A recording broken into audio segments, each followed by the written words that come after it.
आज के इस शानदार कार्यक्रम के मुख्य आयोजक हमारे भाई हरिओम कौशिक जी, हमारे साथ उपस्थित हमारे बहुत ही वरिष्ठ नेता पूर्व मंत्री श्री सुभाष पत्रा जी, हमारे वरिष्ठ नेता पूर्व मंत्री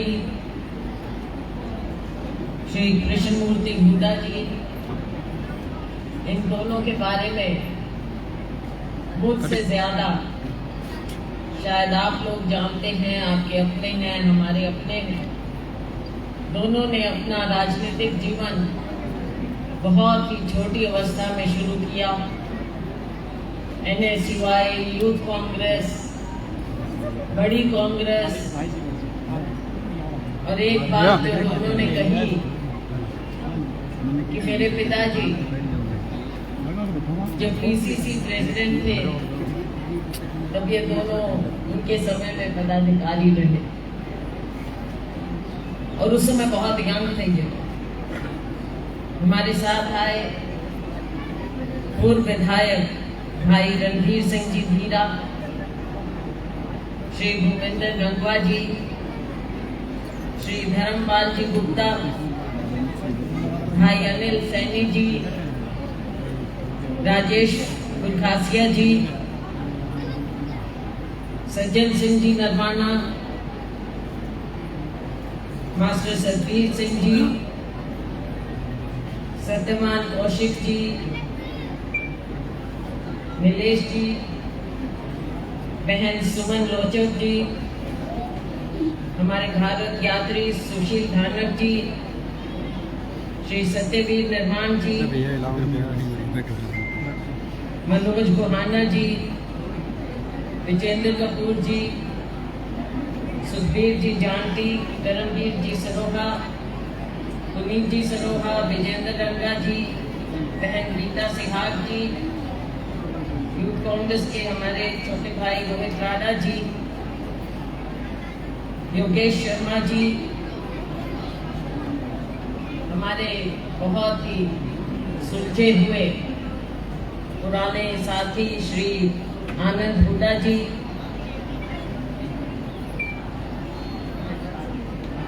महनपाल सिंह जी, मेजर सूबेदार महनपाल सिंह जी, जिन्होंने इतना मिठास हमारे यहाँ इस सामाजिक संस्था में बोला, हमारे पत्रकार साथीगण, और इतने इत्मीनान से बैठी इतनी गर्मी में मेरी बहुत ही प्यारी बहनें और मेरे साथीगण, सबसे पहले मैं बधाई देना चाहूंगी भाई हरिओम कौशिक जी, जो इन्होंने थोड़े समय में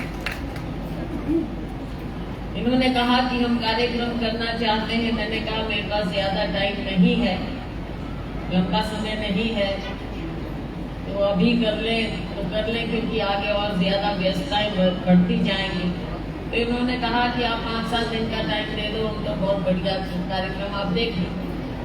तो वो मैंने देखा, जैसे ही हम रोहतक एंटर हुए उससे भी पहले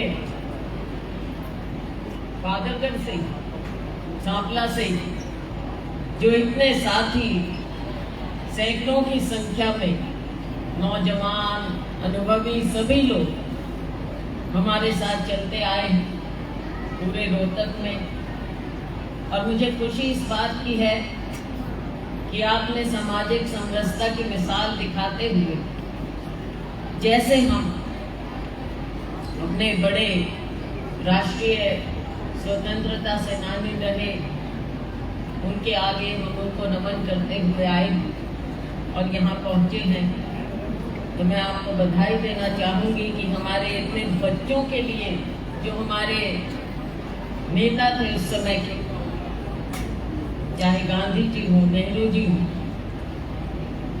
डॉक्टर अम्बेडकर हो, सरदार पटेल हो, उनका जो सपना था हमारे आधुनिक भारत का, आजाद भारत का, उनका सपना था हमारी नई पीढ़ी के लिए। आज जो आप मेहनत कर रहे हैं, हमारी इस नई पीढ़ी के लिए, उनके सपने को साकार करने के लिए मैं आपको बहुत बहुत बधाई देना चाहती हूँ कि इसमें आप हजारों बच्चों की जिंदगी जिस प्रकार से बदल रही है।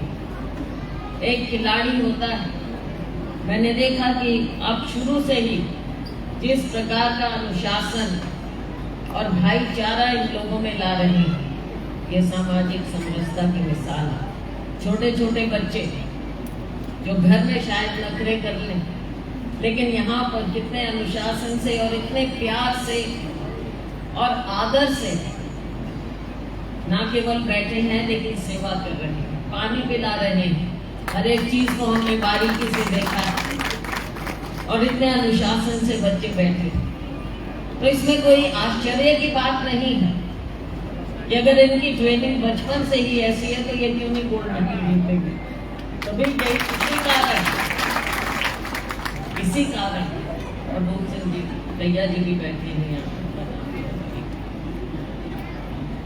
तो यही कारण है कि आप इन बच्चों को यहाँ तक लेकर आए और ये नींव जो रखी जा रही है सामाजिक समरसता, 36 बिरादरी की, समाज भी तभी सुधरेगा। हमारे पूर्वज, हमारे बड़े नेता, हमारे स्वतंत्रता सेनानी, हमारे राष्ट्रपिता महात्मा गांधी, उन्होंने एक बार आजादी की लड़ाई को स्थगित किया सिर्फ इस बात पर कि हम आजादी की लड़ाई किसके लिए लड़ रहे हैं। अगर हमारे समाज में समानता नहीं होगी, अगर हमारे गरीब को, दलित को हम ऊपर नहीं उठा पाएंगे तो किस बात की आजादी। तो सामाजिक समानता के लिए उन्होंने, लोगों के भाईचारे के लिए उन्होंने आजादी की लड़ाई को भी स्थगित किया।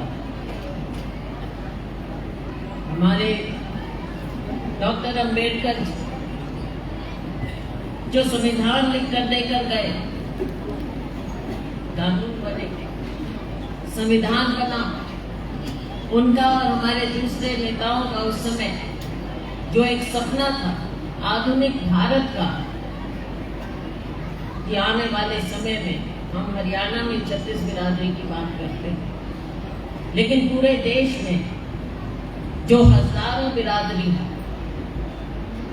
लाखों तरह के हमारे समुदाय, उन सबको एक रखना आसान बात नहीं थी, लेकिन उन सबको एकता में पिरोया हमारे संविधान ने।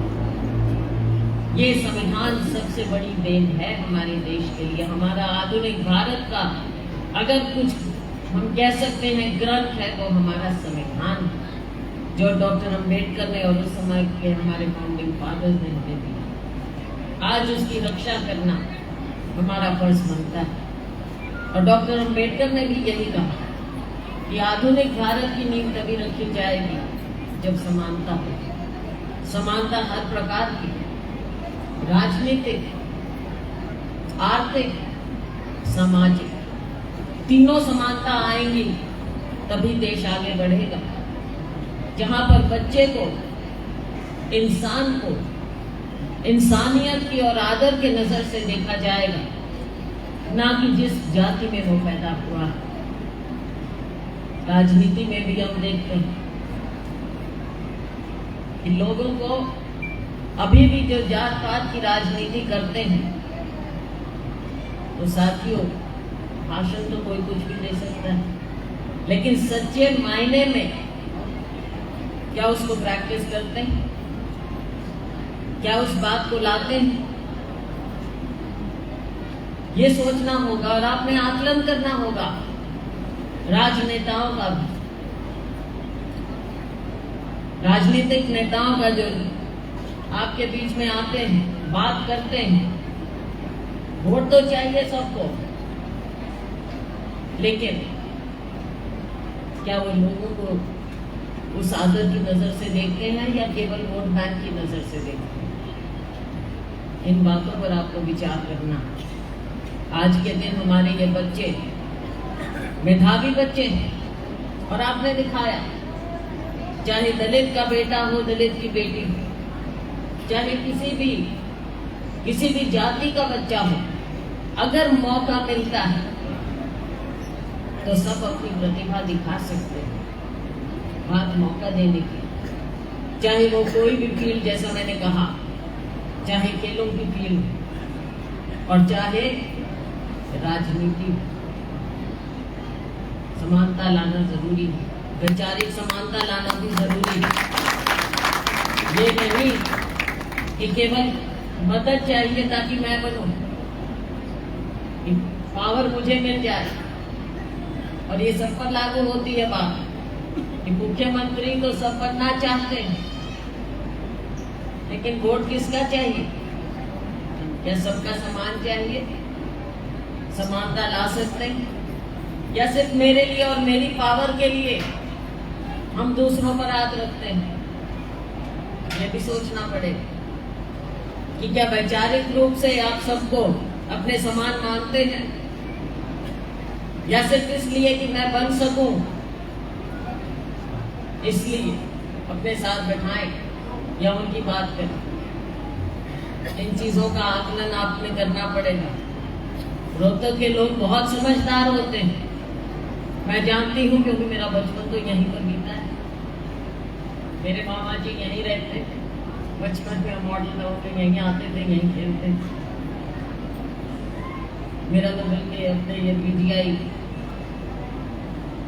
मेरा ऑपरेशन टॉन्सिल्स का यही हुआ था। डॉक्टर सी प्रकाश, उस समय डॉक्टर चंद्र प्रकाश डायरेक्टर होते थे, उनको पीजीआई चंडीगढ़ से यहाँ लेकर आए थे। मेरे पिताजी के बहुत घनिष्ठ मित्र थे, बचपन में उनके घर भी हम खेलते थे। तो साथियों, यहाँ के लोग, रोहतक के लोग समझदारी में कम नहीं, बहुत समझदार है। इसलिए आज आपके बीच आकर मुझे बहुत अच्छा लगा। हमारा पुराना लगाव रहा, जैसे बत्रा जी और हुडा जी बता रहे थे। पुराने समय में 77 में जब हमने सत्ता कोई कांग्रेस पार्टी में, बहुत से लोग थे जो कांग्रेस में नहीं रहे, इंदिरा जी का साथ छोड़कर गए थे, अकेली इंदिरा जी रहते थे। और उस समय खुद साथी थे कांग्रेस के निष्ठावान लोग जो इंदिरा जी के साथ रहे, बहुत कम लोग रह गए। ऐसे समय में इंदिरा जी ने मेरे पिताजी को पीसीसी प्रेसिडेंट बनाया और दोबारा सबने मेहनत कर करके इंदिरा जी को वापस सत्ता में लेकर आए। जिंदाबाद जिंदाबाद। साथियों, आज फिर ऐसा मौका जब हम सबको एक होकर मिलकर लड़ाई लड़नी। भारतीय जनता पार्टी लोगों को बांटने की राजनीति के खिलाफ, धर्म के नाम पर, जाति के नाम पर बांटकर वोट बटोरते हैं, लेकिन क्या बाद में मुड़कर देखते हैं? केंद्र को देख लो, बहनें बैठी, टमाटर का क्या भाव है?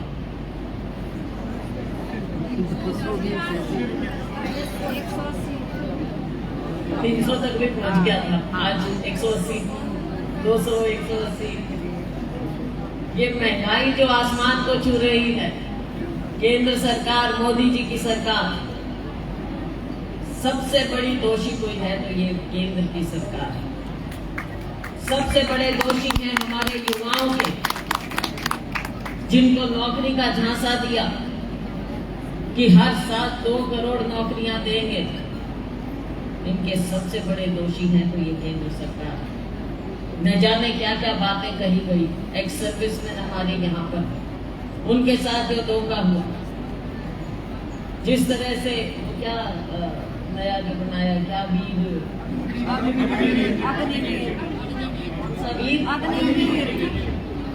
मजाक नहीं है तो क्या है?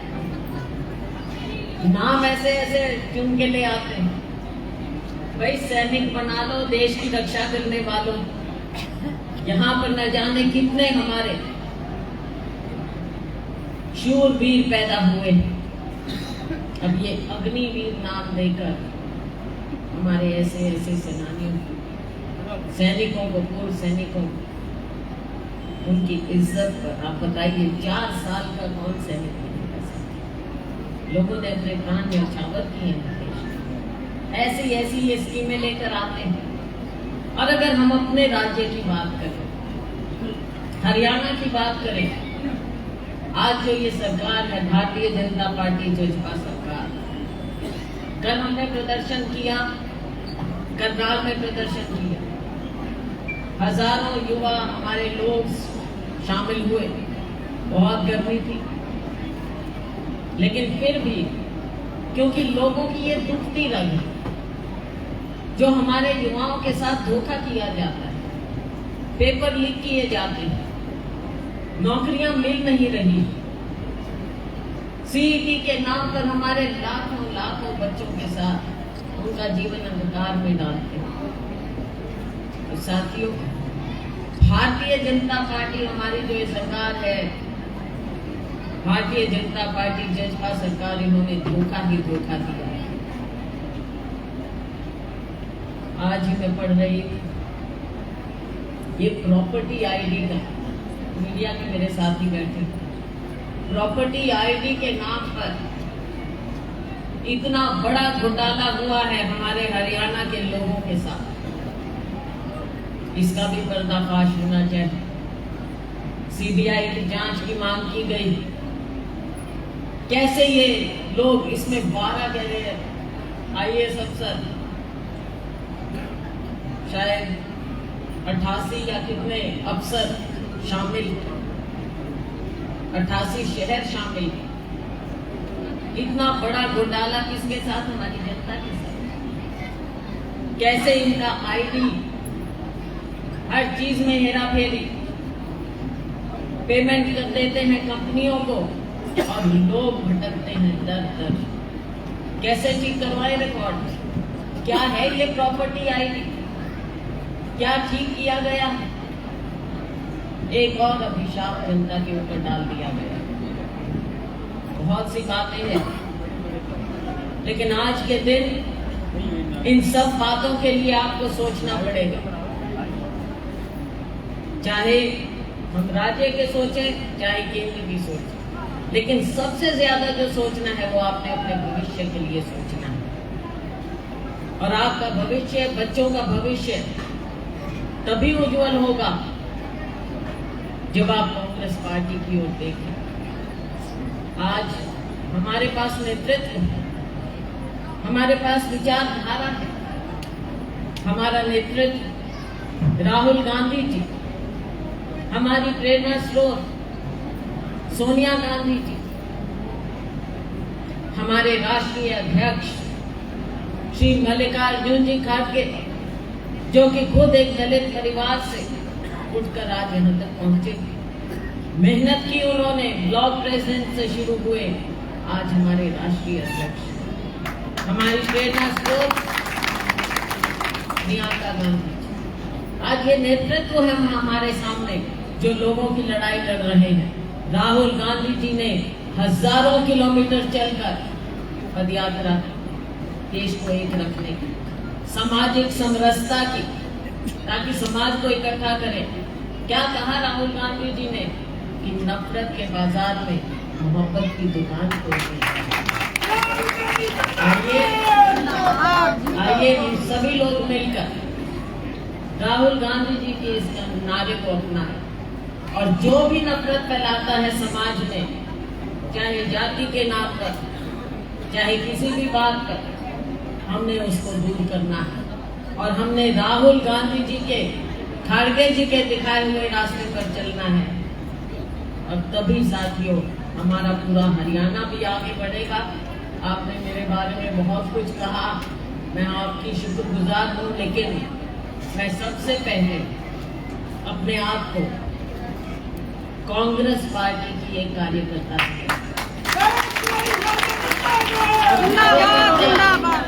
कार्यकर्ता होने के नाते मैं यही चाहती हूँ कि देखो, इच्छाएं बहुत होती हैं, बहुत लोगों की इच्छाएं होती हैं, किसी को सत्ता मिल जाती, किसी को सत्ता नहीं मिलती, इसका मतलब ये नहीं है कि उसका योगदान कम है। हमारे बहुत से वर्कर, हजारों वर्कर ऐसे हैं जो उम्मीदवार होते हैं, डिजर्व करते हैं, लेकिन मौका नहीं मिलता। कुछ लोग ऐसे होते हैं जिनको सत्ता मिल जाती है। अगर किसी को सत्ता मिल जाती है तो इसका ये मतलब नहीं होता कि हमेशा हमेशा के लिए वो ही सत्ता में बैठे रहें और किसी और को मौका न मिले। ये जनता तय करती है और कांग्रेस पार्टी में हाईकमान तय करता है। और जो हाईकमान को मानता है, कांग्रेस पार्टी का वही सच्चा सिपाही है। और साथियों, अगर मैं और मेरे की राजनीति चलती रहेगी साथियों, तो ना समाज का उद्धार होगा, ना हमारे राज्य का उद्धार होगा, ना पार्टी का उद्धार होगा और ना उस वर्कर का उद्धार होगा जो जमीन पर लड़ाई लड़ता है। तो आइए हम सब मिलकर कांग्रेस पार्टी की नीतियों पर चले, हमारे शीर्ष नेतृत्व के नीचे उनके नारे को लेकर चले और सबसे पहले ये सोचें कि जो सपना गांधी जी का, डॉक्टर अंबेडकर का, नेहरू जी का, सरदार पटेल का, इन सब का जो एक सपना था सामाजिक समरसता का, उसको हम लेकर आगे बढ़े, सच्चे सिपाही बने, तभी हम आगे बढ़ेंगे और लोगों का कल्याण कर पाएंगे। इन्हीं शब्दों के साथ एक बार फिर मैं आपका धन्यवाद करती हूँ। बहुत बहुत धन्यवाद। जय हिंद। आप सभी बच्चों को